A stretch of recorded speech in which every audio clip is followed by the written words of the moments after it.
Hey, Coach is going to talk about a goal line set that we've been using for about 7 years now. That is pretty good every year, but this year it was exceptionally good because we got the right Jimmys and Joes in the place. So I got this 7 years ago, or maybe 8 years ago, from Coach Mark Barnes, who was a big dog North Carolina high school coach, and now he's down in South Carolina and doing really well there also. And I stole it from him. He spoke at a clinic, and I stole it from him. We've been using it ever since. I think the big this is a great set, and if you want to steal it, that's great. But I think the big lesson is, especially for air raid guys, have a goal line set. This is when it's time for us to go smash mouths. We get into this set. We call it Kong. And this is where the base play is just a simple power O play, and we've got a couple counter punches off of it that we'll talk about, but I'm not going to show you. And but the key is to get the right Jimmys and Joes in there. So this year, last half of the season, it was an exceptional little package for us. But it was because we took our best player, which was our ex receiver, who ended up leading the state in receptions, and we put him at the super back spot. And once we got him in that spot, it was nearly unstoppable. Matter of fact, I don't think it ever lost a yard when he was back there, and really the whole year I think it only lost a yard one time. Everything else was positive yards. For us, it's a goal line package, but multiple times during the year we got into it. When we needed when things weren't going our way and we needed to change the temperature, we would jump into Kong, and it always produced well for us. So I'm gonna draw it up for you first, and like always, there's nothing special about it. It literally it is power O. So the formation looks like this, and this is what Coach Barnes was big on, and I think all air raid guys can, especially two platoon teams, can understand is he would bring in really all three of these guys for him were stud defensive players. And I've done it that way where this was a stud DN, this was a linebacker, this was a linebacker. And it really does, when you bring those guys over, it really makes a difference. But for us this year, we had the most success. We had the two linebackers came over and they were the blocking backs. And then, like I said, this was our best player on our team. He was our ex receiver, and he was a good sized kid, a power runner, and but very athletic, and it really changed things. So power O, it's gap down backer, nothing special. The center would block back. These guys would be gap down backer, however that configuration is, and you'll get all kinds of different configurations on this. They'll overshift you. They'll give you weird fronts. It doesn't matter. Just follow your blocking rules. Gap down backer. We're going to double team whenever we can. He's going to pull around and get front side backer. He's going to gap hinge. The first one is kicking out. The second one is leading up. And then one of the big things here is we got a shuffle, and then he's sticking up in the hole, and we tell him, make a mess or run him over. It's a smash mouth play.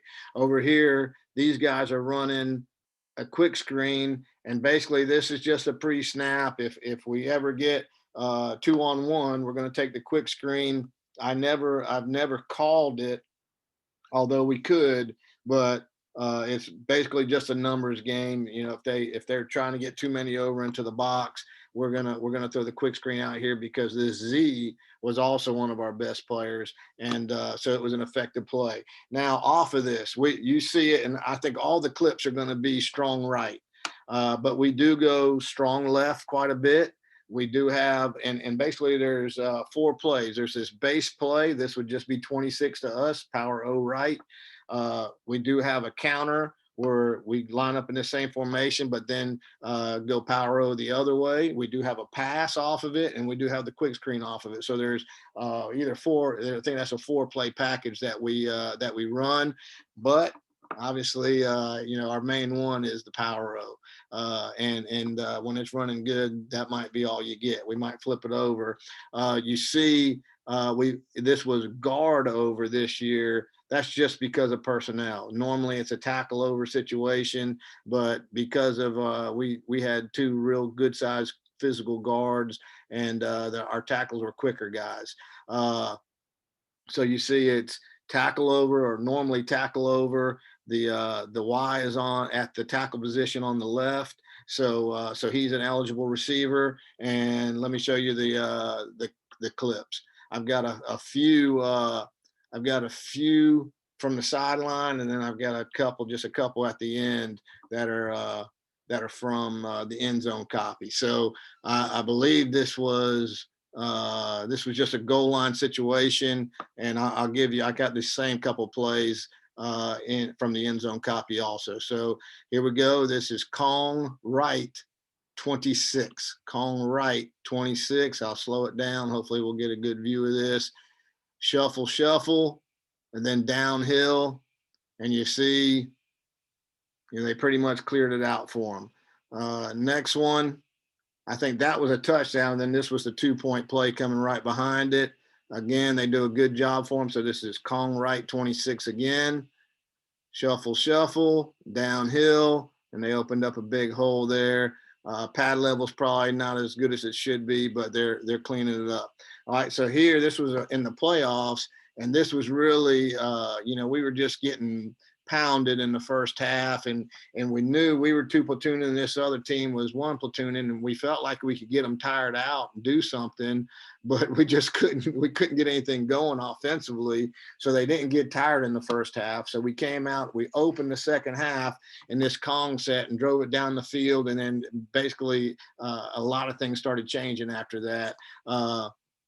Unfortunately, we got someone hurt on defense, so we couldn't stop them either. But we got our offense started. We changed the temperature by going to this Kong set, and then we flipped back and forth. We went regular offense and Kong back and forth a few times. But this is more middle of the field. I guess we're about the 10-yard line right here. Gap down backer. You see our tackle got a little bit confused there, but stick it up in there. And that's almost looks like an 8-yard gain right there. Next play, I think this is just the next play in the series.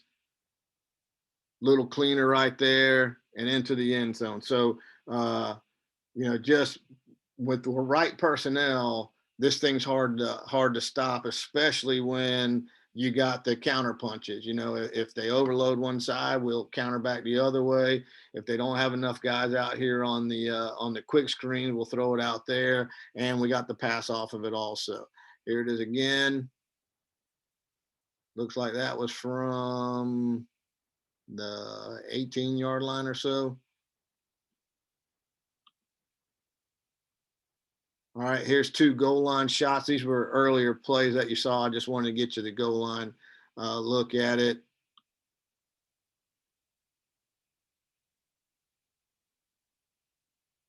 And you see, when you put your best dude back there, he can make somebody miss and make it productive. This is the 2-point play right behind it. Pad level's not what it should be, but just when you got the right personnel in there, it's a hard little package to stop. So again, this is Kong package for us. Good to steal, but I think the big lesson, especially for air raid teams, is have your little smash mouth goal line package that you can flip into. And I promise you, multiple games, we would jump into this thing to kind of change the temperature of the game. Things just weren't going our way. And all of a sudden, we're on our own 20-yard line and we jump into Kong, and all of a sudden things start moving, and then we wouldn't stay in it. I mean, we would maybe have one good drive put together, then we'd go back to our regular offense, and it's funny, things would all of a sudden, when things weren't working good, regular offense, all of a sudden they started being productive because we got a little momentum with this Kong package. So again, we've been doing it for about 7 years, been effective all 7 years, but it was second half of the season, it was truly like I'm kicking myself that I didn't do more of it. And we ran it a lot, but I didn't do more of it because we got the personnel just right. By changing, making it guard over instead of tackle over. We're getting the two big bodies in there, by moving that our best athlete to that super back position, and it just got special because of the Jimmies and Joes. It's always the Jimmies and Joes. It's very seldom is it the X's and O's. But great package for us. Again, stole it from a great coach, and it's been highly effective. But even if you don't like it, get you a goal line package. If you're a spread offense, a passing team, you need the ability to change the temperature and then get your smash mouth on, because it impacts the defense, and then it opens up everything else for you as the game goes on. All right, coaches, please, if you haven't subscribed, please do so. Please give it a like. Please comment. All those things. Don't ask me how, but all those things help us with YouTube. So please do that and share it with anyone who you think might like it. Thank you, coaches.